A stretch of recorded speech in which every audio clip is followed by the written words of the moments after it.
yeah, Richard, you and I were talking offline, and you were talking about this issue you see a lot of at companies where the CEO is taking on the responsibility of others that he or she has delegated to. So tell me a little bit about that.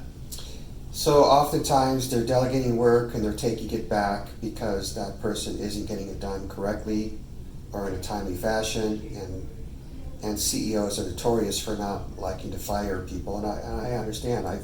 I've been in those shoes, and it's never comfortable. And they often find themselves doing other people's work. And what I have the ability to do with the CEO is to sit down and quantify in hours how many hours are they spending a week either following up or redoing other people's work. And they're jumping in to do other people's work because the person is lagging? Typically, yes. Mm-hmm. Yeah. Mm-hmm. And they often just have the wrong people in that position that are not detail oriented and can't get the task done. But that's actually a separate issue from this. But when we quantify it in hours, let's say it's 10 hours a week that they're doing, taking back tasks or circling back and going over things they've already gone over. Let's say it's 10 hours a week. Let's say that person makes $400,000 a year, so that's roughly $200 an hour. Right. So $200 an hour times 10 hours is $2,000 a week in his or her costs. And then if you times it times 4 weeks, that's $8,000. And if you times it times 12 months, that's 96. It's almost, a lot of money. let's call it $100,000 Right. of their time. Meaningful. It's yeah. Right. And to small businesses, that's a lot of money. Now, what else I'm able to do with that CEO is now quantify how much opportunity cost they're losing out on because they don't have those 10 hours a week, 40 hours a month. Mm-hmm. They're spending doing other people's work or correcting other people's work or circling back around and supervising other people's work. If they had that time back, what could they do for the business with that time if they had it back? And we do the same thing. We ask them those questions, we turn it into dollars per month. Kind of reverse engineer. It's reverse engineer it, and then we often find that is sometimes 50, 70, 100,000 a month that more business they can go out and get that they're not getting because they're spending 40 hours a month doing those other tasks that we talked about. And it could turn out to be $500,000 to up to $1 million, $1.5 million in business they could be getting for the company. And if you add that back with right. the $100,000, so now we're talking let's call it $1.1 million between the million and opportunity. Getting way up there. It gets up there. Now if you've been doing that for 2 years, now you're talking about you've missed out on $2.2 million in an opportunity cost and your time. Right. And then how are those people affecting everyone else's time around them? Mm-hmm. Mm-hmm. And we'll quantify that one person at a time. If they're affecting a team, right. how much time in each member of that team in dollars, first in time, Mm-hmm. in hours, then dollars, and then we're finding that their total ripple effect of the whole business, Huge.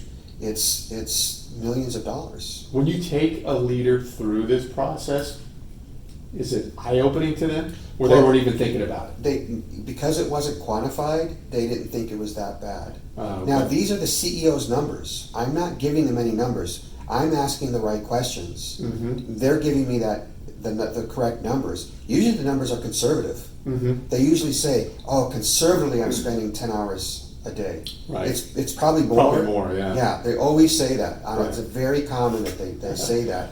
And so those dollars that we come up with are usually very conservative. Now, so that's the dollars, and that's very impactful. I also talk about what's the emotional toll. Oh, when you're doing someone else's job? When they're doing someone else's job, how does it make them, how much wind does that take out of their sails? Maybe resentment too? There's resentment, Right. there's so much time in a day, and it pushes their day back. Do they take any of that home because they're resentful that these people, that they're having to do their work over and over again. God, yeah, you can see how it just blossoms into a full Yeah, and problem. so there's an emotional toll, not only on the CEO professionally Mhm. while they're in their role, but a lot of times when they go home, you know?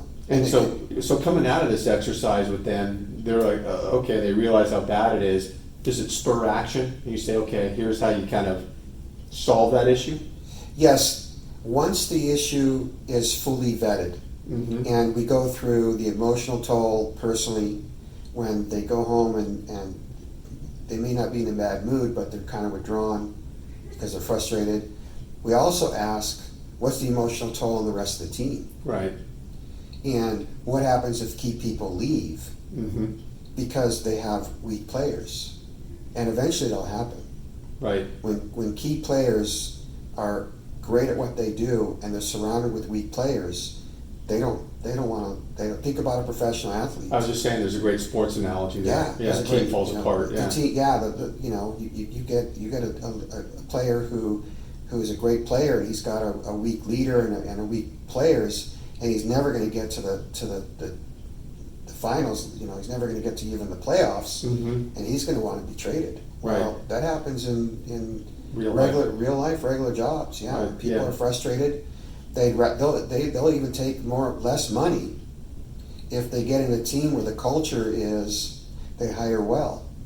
Right. And so when we quantify all those added risks and costs and emotional stress on the team and the CEO, it always spurs action. They're like, wow, I did not know. I didn't quantify any of this before. I've never had anyone have this kind of conversation with me before. And now I have to act. These are my numbers. The toll is coming from me, the emotional toll. I've identified and quantified. Not a gray area. It's not a gray area anymore, and now they're like, now I can take action. This is definitive information that I can take action, and if I don't do it, now I know exactly in dollars and the stress and how it's hurting my team and my company. Awesome. What a phenomenal process to go through. As always, Richard, thanks so much. Great. Thank you.